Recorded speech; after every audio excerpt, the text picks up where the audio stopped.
This podcast is a proud member of the Lamb Podcasting Network. Find the network at largeassmovieblogs.com. Hello and welcome to episode 53 of the 1001 Movies podcast, based on the book 1001 Movies You Must See Before You Die. This week, we'll be talking about 1939's Le Jour, leve, directed by Marcel Carne.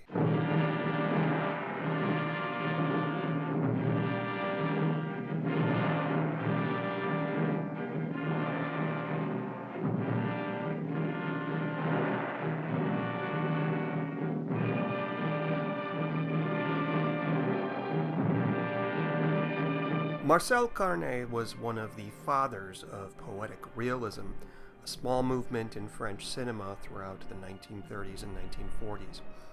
Poetic realism often involved studio-bound films with a fatalistic view on life.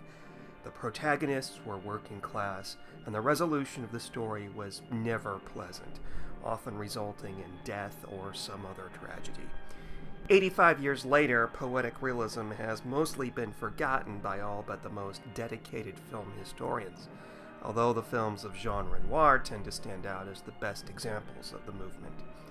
Marcel Carne's Le Jour, leve, however, stands as a prime example of poetic realism. Carne made his first film, Génie, at the age of 25 in 1936. This was his first time working with writer Jacques Prévert, set designer Alexandre Trauner, composer Maurice Joubert, and actor Jean Gabin. They would all reunite 3 years later to make Le Jour, leve, the title is French for Daybreak, a melancholy little film about a factory worker named Francois, played by Jean Gabin, who falls for a beautiful young lady also named Francois, only to have her stolen by a diabolical vaudeville performer named Monsieur Valentin. Francois then becomes involved with Valentin's former lover Clara, and tragedy strikes when Francois shoots and kills Valentin before taking his own life. Now, if that doesn't exactly sound like an inspiration and uplifting picture, you're definitely not mistaken. Alexandre Trauner designed Francois' apartment without moving walls, which made filming a bit difficult, but the desired effect was to convey a cramped, claustrophobic atmosphere. Trauner also designed a ramshackle cityscape that reflected the working-class environment. He was a self-proclaimed artisan, and his sets were the inspiration for years of French cinema. The timing of Le Jour, leve was a bit ill-fated. French authorities thought it was subversive, and it was banned in December of 1939. This ban continued through the Nazi occupation of France. Carne's career, however, would flourish, and in 1945 he made his most lauded movie, Children of Paradise.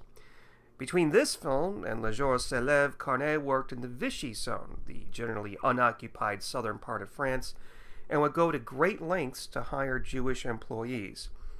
The Vichy administration was notoriously intolerant of art in all its forms, and Carne lobbied against it, making only one film in 1942 before Children of Paradise. What did I think of Le Jour, leve? I'm sorry. I am so sorry. I generally watch these movies with an open mind, but this one was the epitome of a dry, old French art film. It has its merits, which I will get to shortly, but as a story, it's disjointed and lacking in much drama. The script is unclear about why Francois leaves Francois for Clara. When he first meets Clara, they spend some time talking at a bar. In the next scene, they're living together. Valentin, in the meantime, seems hardly the type of man who would elicit an even-tempered person like Francois to shoot him, and there's a very strange scene in a restaurant in which he tells Francois that his former girlfriend Francois is his daughter.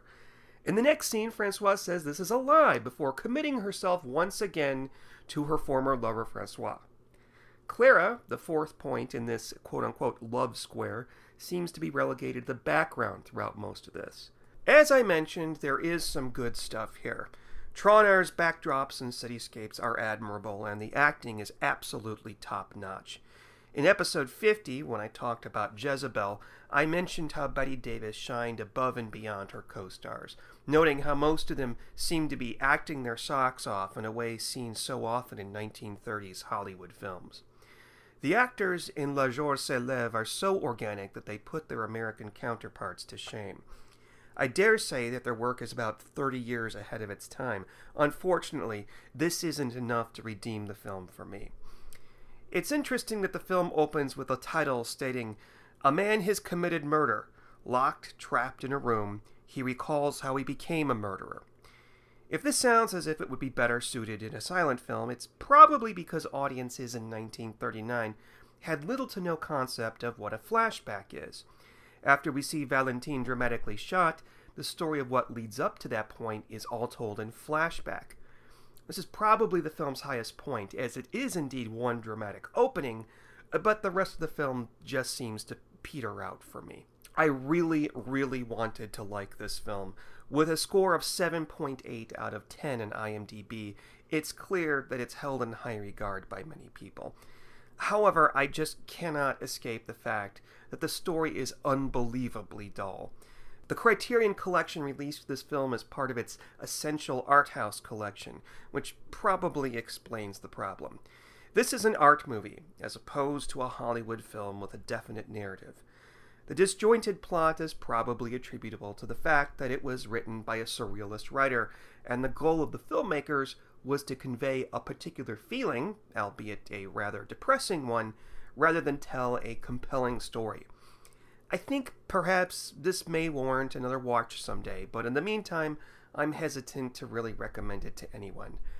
I'm so sorry, Marcel Carne. I hope we meet again under more pleasant circumstances.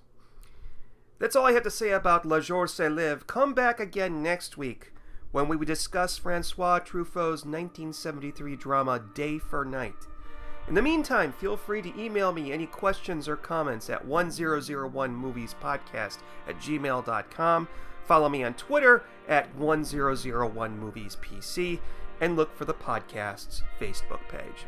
Until next time, happy viewing.